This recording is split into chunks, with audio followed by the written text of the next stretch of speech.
আসসালামু আলাইকুম ওয়া রাহমাতুল্লাহি ওয়া বারাকাতুহু। প্রিয় শিক্ষার্থীরা, আমরা আজকে শিখব ইসমুল ইশারা। ইসমুল ইশারা ইসমুল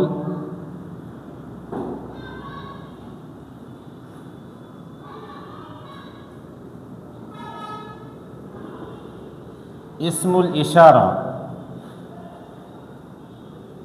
ইসমুল ইশারা মানে হচ্ছে ইশারা করার ইসেম। ইশারা করার ইসেম ইসমুল ইশারা অর্থ হলো ইশারা করার ইসেম।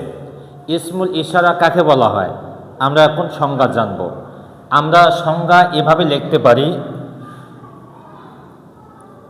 যে প্রিয় শিক্ষার্থীরা, আমরা জানলাম ইসমুল ইশারা অর্থাৎ ইশারা করার ইসেম। যে কালিমা বা শব্দ দ্বারা কারো প্রতি ইশারা করা হয় তাকে ইসমুল ইশারা বলে। ইসমুল ইশারার এখন আমরা উদাহরণ দেখব আমরা ইসমুল ইশারা। তার আগে সংজ্ঞাটা আমরা আরেকবার পড়ে নেই। যে কালিমা বা শব্দ দ্বারা, কালিমা মানেই কিন্তু হচ্ছে শব্দ, যে কালিমা বা শব্দ দ্বারা কারো প্রতি ইশারা করা হয় তাকে ইসমুল ইশারা বলে। এটা হচ্ছে সংজ্ঞা। এখন উদাহরণ দিলে তোমরা আরও বিষয়টা ক্লিয়ার বুঝতে পারবা। উদাহরণ যদি আমরা দেই তাহলে উদাহরণটা আমরা এইভাবে দিতে পারি, যেমন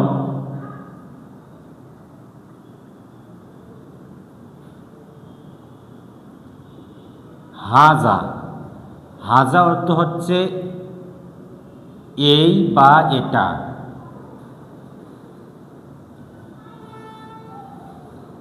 আর জালিকা, জালিকা অর্থ হচ্ছে ওই বা ওটা। জি প্রিয় শিক্ষার্থীরা, ইসমুল ইশারা অর্থাৎ ইশারা করার ইসেম। আমরা সংজ্ঞা জানলাম, যে কালিমা বা শব্দ দ্বারা কারো প্রতি কোনো ইশারা করা হয় তাকে ইসমুল ইশারা বলে। ইসমুল ইশারার উদাহরণ হচ্ছে যেমন হাজা জালিকা। হাজা এই বা এটা, জালিকা ওই বা ওটা। এটা আমরা ইংরেজিতে যদি আমরা দেখি তাহলে আমরা এটাকে বলি দিস, THIS, দিস এই। আর দ্যাট, দ্যাট মানে হচ্ছে ওই। দিস মানে হচ্ছে এই, দ্যাট মানে হচ্ছে ওই। আমরা যদি বলি দিস ইজ এ পেন, এই হয় একটি কলম। দিস ইজ এ পেন, এই হয় একটি কলম। দ্যাট ইজ এ পেন, ওই হয় একটি কলম। দিস নিকটে বোঝায় আর দ্যাট দূরে বোঝায়। অনুরূপভাবে জালিকা, জালিকা, জালিকা দ্বারা দূরে বুঝাবে আর হাজা দ্বারা নিকটে বুঝাবে। যদি উদাহরণটা দেই আমি, হাজা কলামুন, এটা একটি কলম। আর যদি বলি ওটা একটি কলম তাহলে হবে জালিকা কলামুন, ওটা একটি কলম। যে আমরা এখন উদাহরণ দেওয়ার মাধ্যমে তোমাদেরকে বোঝানোর চেষ্টা করতেছি। ইংলিশে যেমন আমরা লিখি this is a pen,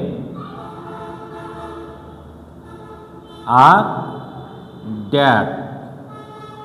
that is এ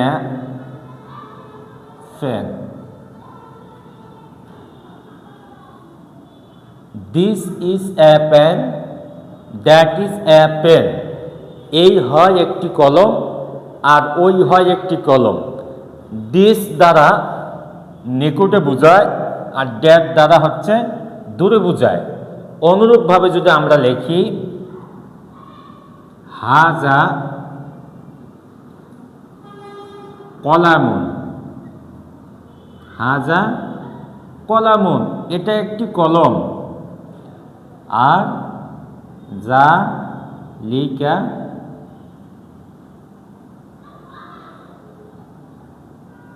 কলামুন, ওটা একটি কলম।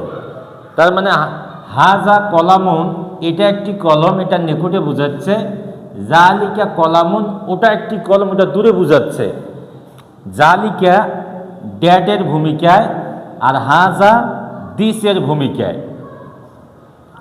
যেমন আমরা ইংলিশে যদি আরবিতে যদি একটি শব্দ বলি, যদি আমরা বলি যেমন মাদ্রাসাতুন, মাদ্রাসাতুন মানে হচ্ছে মাদ্রাসা, একটি মাদ্রাসা। মসজিদুন, একটি মসজিদ। মাদ্রাসা এবং মসজিদ এই দুইটি শব্দ দ্বারা যদি আমরা বাক্য তৈরি করি হাজা জালিকা দিয়ে, তাহলে তোমরা এখন বুঝবা। যেমন মসজিদুন লিখি, মিম সিন জিম দাল, মসজিদুন। মসজিদ মানে হচ্ছে মসজিদ, মসজিদুন মানে হচ্ছে মসজিদ। এরপর যদি আমরা লিখি বাবুন, বাবুন মানে হচ্ছে দরজা। এখন যদি আমি বলি এটি একটি মসজিদ, তাহলে এটি তার মানে নিকটে বোঝাচ্ছে, এটি একটি মসজিদ, তার মানে হাজা হবে না জালিকা হবে? অবশ্যই হাজা হবে, হাজা মানে এটি। তাহলে লিখতে হবে হাজা, হাজা মসজিদুন, এটি একটি মসজিদ। আর যদি বলি বাবুন মানে হচ্ছে দরজা, মসজিদ। জালিকা বাবুন, ওটা একটি দরজা। এই যে হাজা মসজিদুন, এটা একটি মসজিদ। এই হাজা দ্বারা এই মসজিদটাকে ইশারা করতেছে, এটা একটি মসজিদ। আর জালিকা দ্বারা দূরের ওই দরজাটাকে ইশারা করতেছে, জালিকা বাবুন, ওটা একটি দরজা। এই ইশারা করতেছে বিদায় এটার নাম হচ্ছে ইসমে ইশারা। আরেকটা বিষয় লক্ষণীয়, হাজা কখন হাজিহি হবে, হাজিহি, আর কখন জালিকা তিলকা হবে। এটা হচ্ছে মুজাক্কার এবং মুয়ান্নাসের বিষয়। আমরা পরবর্তী সময় এই বিষয়টি আলোচনা করব ইনশাআল্লাহ। তার আগে আরেকবার জানাই দেই, ইসমুল ইশারা মানে হচ্ছে ইশারা করার ইসেম।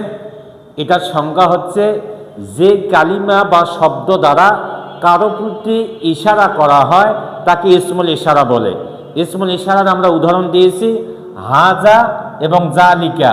হাজা মানে হচ্ছে এই বা এটা, জালিকা মানে হচ্ছে ওই বা ওটা। হাজা নিকটের জিনিসকে বোঝায়, জালিকা দূরের জিনিসকে বোঝায়। হাজা নিকটের জিনিসকে ইশারা করে, জালিকা দূরের জিনিসকে ইশারা করে বিদায় এটার নাম হচ্ছে ইসমুল ইশারা। আর হাজিহি আর তিলকা কখন বসবে এটা বললাম, মুজাক্কার এবং মুয়ান্নাসের বিষয় আছে। এটা পরবর্তী ক্লাসে তোমাদেরকে বুঝাই দেওয়া হবে ইনশাআল্লাহ। আসসালামু আলাইকুম ওয়া রাহমাতুল্লাহ।